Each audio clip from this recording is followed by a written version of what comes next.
Hello viewers, welcome back to our channel English Only Zone. I was away from you all for quite a long period of time as I was busy with some other issues. But now I promise to be regular here and to bring some new videos to help your learning. The Heart of the Tree is a beautiful poem written to show the importance of trees for us. We, the ungrateful people. Yes, we are ungrateful because even though we have already been taught a lot about the importance of trees or the benefits which we receive from them, we seldom think of planting one. We are so busy in the process of modernizing ourselves that we are forgetting our best friends, that is trees. So this poem tells us that if we want to live our lives peacefully, then we must respect our mother nature and plant more trees. Now, let's study something about the poem. The poet writes feelingly about the benefits of planting a tree. The poem describes the innumerable benefits of trees and the shade and shelter they bring to all life. We know that trees give us innumerable benefits and we get shade and shelter from trees. The poet claims that people who plant trees plan for future and for people they do not know. See, if we are planting a tree on a roadside, then we do not know who all can get the benefit of that tree, who all will come under the shade of that tree. But still, we are planting trees for the bright future. On another level, planting a tree is a symbolic act of goodness, one from which many other acts of goodness will sprout. It's an act of goodness, and it is that act of goodness because of which many other acts of goodness will sprout out. Many other people will also try to do something good. Although written over a century ago, the poem is very relevant in an age where rapid and reckless development and urbanization are taking toll on the environment. So although this poem was written over a century ago, but still it is relevant in today's age. Why is it relevant in today's age? Because we are moving towards rapid development. We are moving towards reckless urbanization, modernization. And because of this, we are neglecting the mother nature, our best friends, that is the trees. Now, let's begin with the poem. What does he plant who plant a tree? He plants a friend of sun and sky. He plants the flag of breezes free, the shaft of beauty towering high. He plants a home to heaven and I, for song and mother croon of bird, in hushed and happy twilight heard, the treble of heaven's harmony. These things he plants who plants a tree. The poem begins with a question in the very first line, and the question is very straightforward. The question is, what does he plant who plants a tree? Although the question is very much straightforward, but still it is not an ordinary question, because here the poet is asking what all things are planted by a person who simply plants a tree. It means a person who plants a tree, he not only plants a tree itself, but along with it, he plants many other things also. In the next line only, he gives the answer. He plants a friend of sun and sky. He plants the flag of breezes free, the shaft of beauty towering high. The poet says, the person who plants a tree plants a friend of sun and sky. Now, how is the tree a friend of sun and sky? Because trees help in reducing temperature, in bringing rain, they produce oxygen. So, the trees are the friends of sun and sky. The next line says, he plants the flag of breezes free.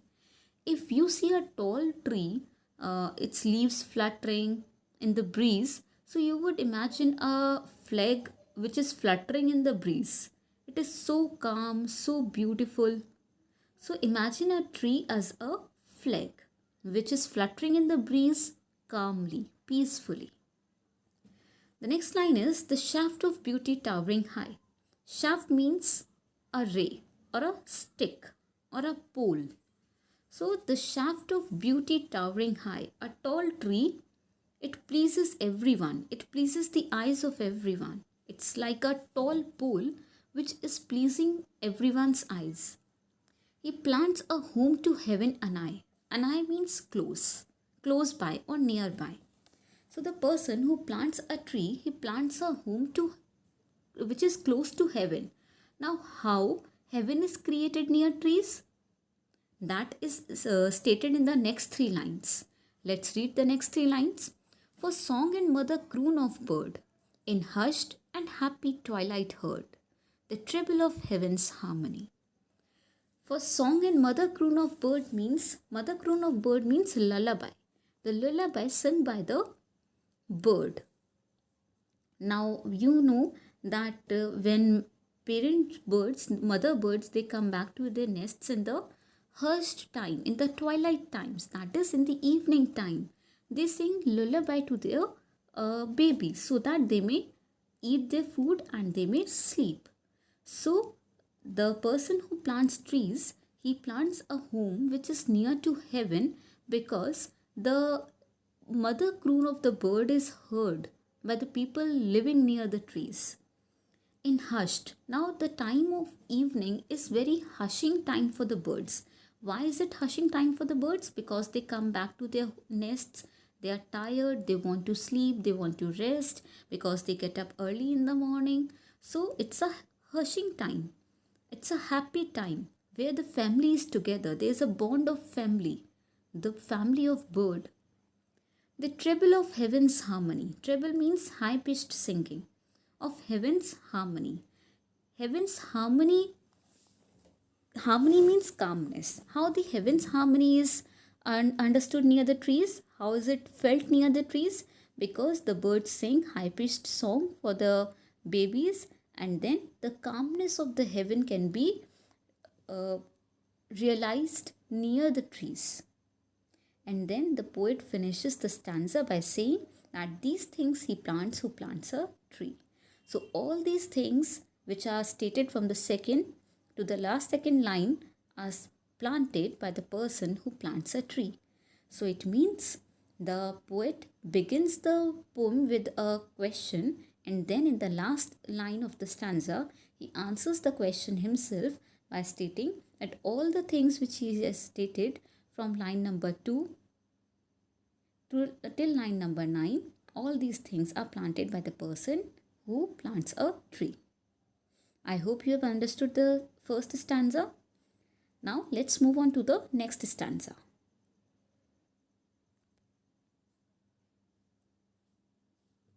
The next stanza says, it again begins with a question. What does he plant who plants a tree? He plants cool shade and tender rain, and seed and bud of days to be, and years that fade and flush again. He plants the glory of the plain. He plants the forest's heritage, the harvest of a coming age, the joy that unborn eyes shall see. These things he plants who plants a tree. So the stanza again begins with a question, the same question with which the first stanza was begun, that what does he plant who plants a tree? Then the poet, as he did in the first stanza, in the second line only he started with answering the same question put by himself. He plants cool shade and tender rain. Plants or trees, they cool down the atmosphere, they reduce the heat, they bring tender rain, soft rain, which nurtures the mother earth, and seed and buds of days to be. The person who plants trees, he also plants seeds and buds of days to be. Here days to be means of future, future buds, future seeds. Now how the future seeds are planted? See, when a tree grows up, it bears fruits, it bears seeds, it bears buds, and those seeds and buds can be used to plant more trees. So it plants seed, the person who plants trees, he plants seed and buds of future. And years that fade and flush again. Now, as a tree grows, it produces uh, buds, fruits, seeds, and then those seeds are again sown in the ground, and then the tree grows up. uh, there is some time gap when the tree grows up, produces buds, seeds, and then the tree eventually dies after some years. And then those seeds and birds, they again grow up, and then again the tree dies after some years. So the line, the years that fade and flush again, is written for those uh, birth of the tree and then death of the tree. He plants the glory of the plain, the beauty of the plain. The plain looks beautiful only if it has trees. The desert does not pleases us so much as beautiful plains please us when they have trees, green trees on them. He plants the forest's heritage, the future of forests. Trees make future forests, and more forest means more greenery, and more greenery means a healthier place to live upon. So, trees plant future's forest. The harvest of a coming age. Harvest means reward, the reward of a coming age. The person who plants a tree, he plants some reward, some gift for the coming age, for the future generation. The joy that unborn eyes shall see. Here, unborn eyes and coming age both means future generation. So, he plants something, some gift, some reward for the coming age, for the future generation. The reward of planting trees will be received by the future generation. They will experience the joy of playing under trees, eating their fruits, and so on. And then the poet finishes the stanza with the answer that these things he plants who plants a tree. So all these things from line number 2 to last second line, all these things are planted by the person who plants a tree. Now let's move on to the third stanza, and which is also the last stanza of the poetry. What does he plant who plants a tree? He plants in sap and leaf and wood, in love of home and loyalty, and far-cast thought of civic good, his blessings on the neighborhood, who in the hollow of his hand holds all the growth of all our land. A nation's growth from sea to sea stirs in his heart who plants a tree. The third stanza is again begun as the first two stanzas with a question. The question is again not a simple question, although it's a very straightforward question, but it's not an ordinary question. The poet says, what does he plant who plants a tree? He plants in sap and leaf and wood. It means all the parts of the trees are stated here, the saplings, the leaf and wood. In love of home and loyalty. The person who love their homes, who are loyal to their homes, only they will plant trees. Those who plant trees think about the welfare of the society as a whole. That's why in the next line it is written, and far-cast thought of civic good, his blessings on the neighborhood. The person who sees some civic good, some good for the society, some welfare for the society, that person only will be willing enough to plant a tree. They do not think about their own welfare. They foresee the benefits of the trees and they want those benefits to be received by the society. His blessings on the neighborhood. He gives his blessings. The person who plants trees, he is much greater than the person who do not plant. According to the poet, the person who plants trees is much greater than the person who do not plant any, and that's why he has written his blessings. He gives his blessings to the neighborhood, to the people living nearby him. Who in the hollow of his hand, the person who plants trees, who in the hollow of his hand, in his hand, he holds the growth of all our land. By planting trees from his hands, he is holding the growth of our land. By planting trees only, he is growing the land, he is growing the beauty of the land, he is growing the value of the land. A nation's growth from sea to sea.